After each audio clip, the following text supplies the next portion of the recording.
بسم اللہ الرحمن الرحیم۔ السلام علیکم معزز ناظرین، تاریخ اسلام کی ایک اور انتہائی اہم اور ایمان افروز قسط میں آپ کو خوش آمدید کہتے ہیں۔ پچھلی قسط میں ہم نے دیکھا کہ کس طرح فضائے مدینہ میں پہلی مرتبہ اذان کی گونج سنائی دی اور مسلمانوں کا قبلہ تبدیل ہوا۔ آج کی اس قسط میں ہم تاریخ کے اس موڑ پر پہنچ چکے ہیں جہاں مسلمانوں کو اپنی حفاظت کے لیے ایک بڑا حکم ملنے والا تھا۔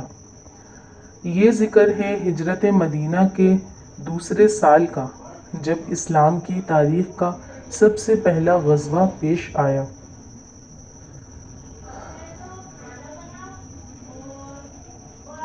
ناظرین کرام، مکہ مکرمہ میں 13 سال تک کفار مکہ نے مسلمانوں پر بے انتہا ظلم و ستم ڈھائے تھے۔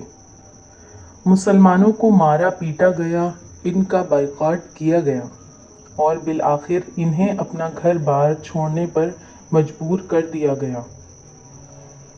مکہ سے مدینہ ہجرت کرنے کے بعد بھی مشرکین مکہ مسلمانوں کو سکون سے جینے نہیں دے رہے تھے۔ وہ مدینہ منورہ پر حملہ کرنے اور مسلمانوں کو ختم کرنے کی آئے دن سازشیں اور تیاریاں کرتے رہتے تھے۔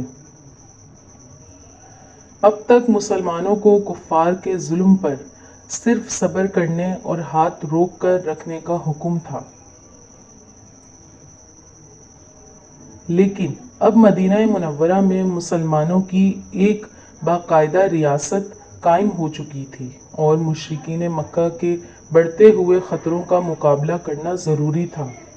چنانچہ اسی دوران اللہ تعالیٰ کی طرف سے قرآن پاک میں جہاد اور دفاعی جنگ کی باقاعدہ اجازت عطا ہوئی۔ سورۃ الحج کی آیت اتری کہ اجازت دی گئی ان لوگوں کو جن سے جنگ کی جا رہی ہے، کیونکہ ان پر ظلم کیا گیا اور اللہ کی مدد پر یقیناً قادر ہے۔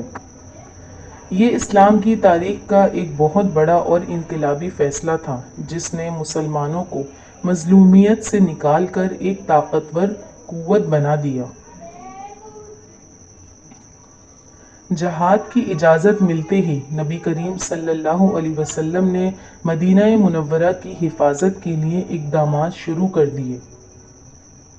آپ صلی اللہ علیہ وسلم کا مقصد مشرکین مکہ کی ان سازشوں کو روکنا تھا جو وہ مدینہ کے آس پاس کے قبیلوں کے ساتھ مل کر رہے تھے۔ چنانچہ صفر سن 2 ہجری میں رسول اللہ صلی اللہ علیہ وسلم خود ایک لشکر لے کر مدینہ منورہ سے روانہ ہوئے۔ اس لشکر میں تقریباً 60 صحابہ کرام شامل تھے اور یہ سب کے سب مہاجرین تھے۔ اس سفر کے دوران مدینہ منورہ کا نظام سنبھالنے کے لیے آپ صلی اللہ علیہ وسلم نے حضرت سعد بن عبادہ رضی اللہ تعالی عنہ کو اپنا نائب مقرر فرمایا۔ مسلمانوں کا یہ لشکر مدینہ سے نکل کر مکہ کے تجارتی راستے پر واقع ایک مقام ابوا تک پہنچا۔ اسی وجہ سے اس مہم کو تاریخ میں غزوہ ابوا کہا جاتا ہے اور اسے غزوہ ودان کے نام سے بھی یاد کیا جاتا ہے۔ واضح رہے کہ غزوہ اس جنگ یا مہم کو کہتے ہیں جس میں نبی کریم صلی اللہ علیہ وسلم نے خود بنفس نفیس شرکت فرمائی ہو۔ چنانچہ یہ اللہ کے رسول صلی اللہ علیہ وسلم کی زندگی کا سب سے پہلا غزوہ قرار پایا۔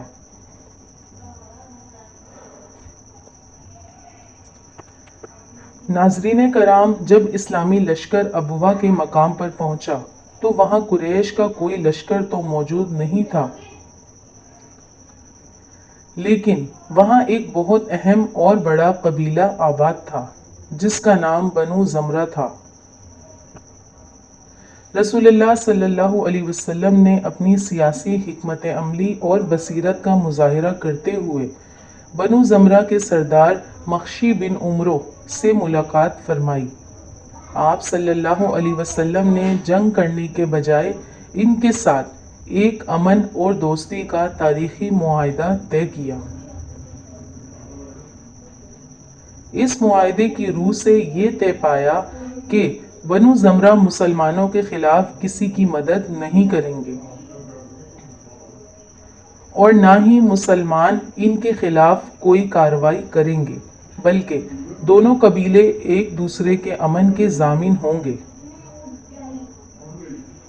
یہ معاہدہ لکھ کر باقاعدہ طور پر محفوظ کر لیا گیا۔ غزوہ ابوا میں کوئی جنگ یا خون خرابہ تو نہیں ہوا، لیکن یہ مہم مسلمانوں کے لیے بہت بڑی کامیابی ثابت ہوئی۔ اس مہم سے قریش مکہ کو یہ سخت پیغام مل گیا کہ اب مسلمان کمزور نہیں رہے اور ان کا تجارتی راستہ اب محفوظ نہیں ہے۔ ساتھ ہی مدینہ منورہ کے اطراف کے قبیلے بھی مسلمانوں کی بڑھتی ہوئی طاقت سے مرعوب ہو گئے۔ اس کامیاب مہم کے بعد رسول اللہ صلی اللہ علیہ وسلم 15 راتیں مدینہ سے باہر گزار کر مظفر و منصور واپس مدینہ منورہ تشریف لے آئے۔ یہ آغاز تھا اسلام کی اس سرفرازی کا جس نے آگے چل کر کفر کے بڑے بڑے بتوں کو پاش پاش کر دیا۔